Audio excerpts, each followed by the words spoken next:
আসসালামু আলাইকুম, সবাই কেমন আছেন? আজকে আপনাদের সাথে খুবই সুন্দর একটা ভিডিও শেয়ার করতে যাচ্ছি। আশা করি আপনাদের ভালো লাগবে। এই যে দেখেন, খুবই সুন্দর একটা ট্রেন স্টেশন। গতকালকে আপনাদের সাথে শেয়ার করেছিলাম আমরা জাপানের পাহাড়ি এলাকায় ঘুরতে আসছি। তো ঘুরতে আসছি এখানে পাহাড়ি এলাকায় ট্রেনে করে, এই যে ট্রেন চলতেছে।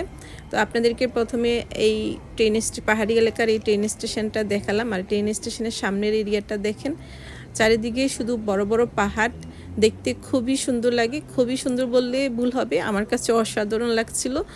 তো এখানের এই জায়গাটা, তো এখানে শুধু এই জায়গাটা না, আরও অনেক কিছু আপনাদের সাথে শেয়ার করব। এখন আপনাদেরকে এই জায়গাটা বা সামনের এরিয়াটা একটু ঘুরে দেখাচ্ছি। খুবই খুবই সুন্দর। দেখেন, যারা পাহাড়ি এলাকা দেখতে পছন্দ করেন তাদের কাছে তো অবশ্যই ভালো লাগবে এরকম সুন্দর ভিউ দেখলে।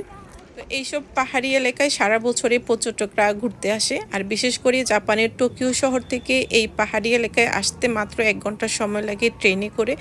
এজন্য টোকিও শহর থেকে পর্যটকরা খুব সহজে এখানে আসতে পারে। এখানে আসার লোকেশনও খুব ভালো টোকিও শহর থেকে। আর টোকিও শহরের বা টোকিওর আশেপাশে যেসব পাহাড়ি এলাকাগুলো আছে বা পাহাড়গুলো আছে, ওগুলোতে টোকিও থেকে যাওয়ার সুবিধাও খুবই ভালো। ডাইরেক্ট ট্রেনে যাওয়া যায়, আবার সময়মতো ট্রেনে করে আসা যায়।